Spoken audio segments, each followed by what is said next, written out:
In this video, I'm going to walk you through the installation and configuration of the nFront password filter product onto a Windows 2008 R2 server that is in a workgroup configuration. So the very first step is to install the nFront password filter package. And there's not much to the installation because you agree to the license agreement. It copies over a couple of DLLs and a couple of supporting services. When you click Finish, you're prompted to restart.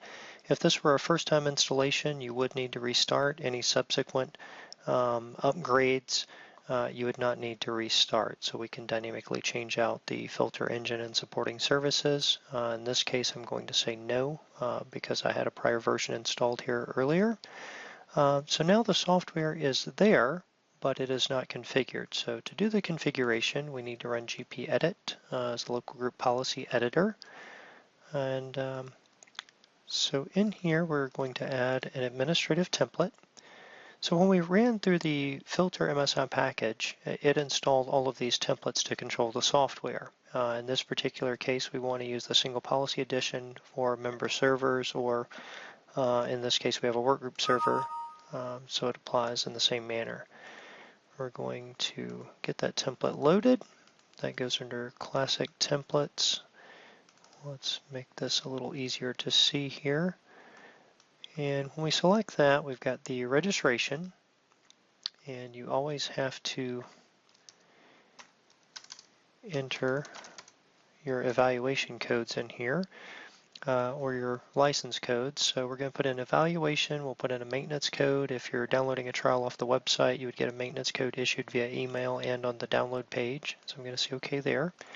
General config, I think of this as more of the global options. I like to go in here and turn on debugging when I'm doing pre-production testing.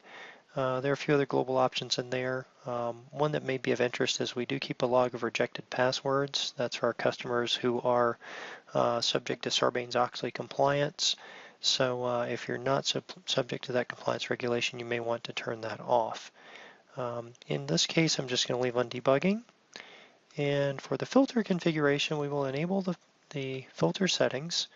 Let's go back and look at our policy. Let's type net accounts to see what the local server policy is. And that is a minimum password length of 8. So I would like to show you that the nFront product is really a supplement to what Windows is already doing. So Windows is still implementing the Windows criteria. We can add additional restrictions. So we're going to come in and we're going to change that 8 to 10.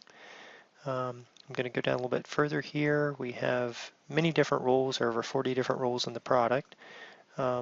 Another one I like to check is to check for numeric characters. That's a typical PCI compliance regulation. So if you're accepting credit cards or processing credit cards, usually that's required. If I scroll all the way down through here, we have many different rules. But at the very bottom, we have the opportunity to do dictionary checking. So we're going to enable dictionary substring search, and I'll show you how to customize that. So we're going to enter that config. We can close this out now. We need to do a GP update force to get those settings into the registry.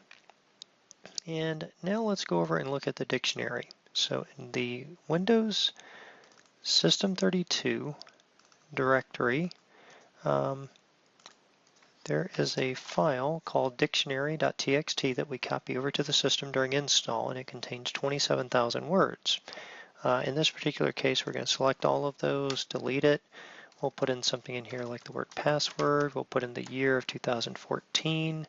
You would usually put in your company name and so forth, and usually you would keep probably those existing 27,000 words and maybe even supplement it with many tens of thousands or even millions of words additional. So I'm going to save this customized version here just for our testing purposes. And now let's do some testing. So if I do net users, I've got several local users to select from, and I'll do a command line password reset. So I'll do net user, local user 1, and let's put in the word password. That's 8 characters, so it meets the Windows minimum, but it does not meet the nFront requirement of 10. If I go in, I add a couple exclamations, for example, I'm up to 10 characters, I still do not meet the requirement for numeric. And if I want to include numerics, let's do the very popular password 123, which would even meet the Windows complexity rule if it were turned on. But in this case, it's going to fail due to the nFront settings. So let's take a look at that debug file and show you what's going on there. So in System32,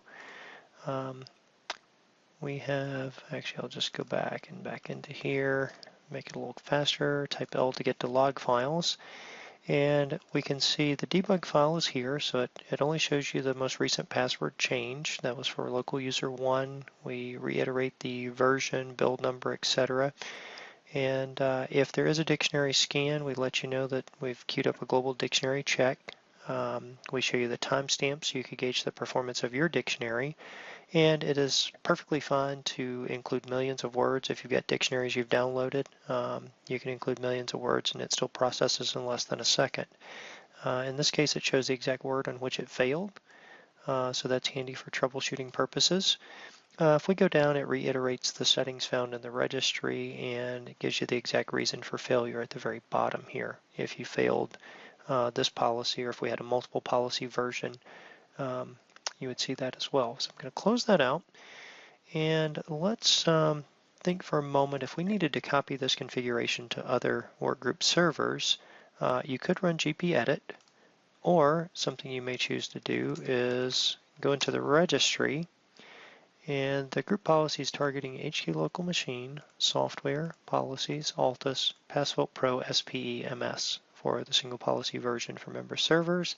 So here are the settings. If I wanted to export this, I could export it to a .reg file, and then I could take that .reg file to other servers and simply do an import, and I would have duplicated those settings and have consistency among those workgroup servers.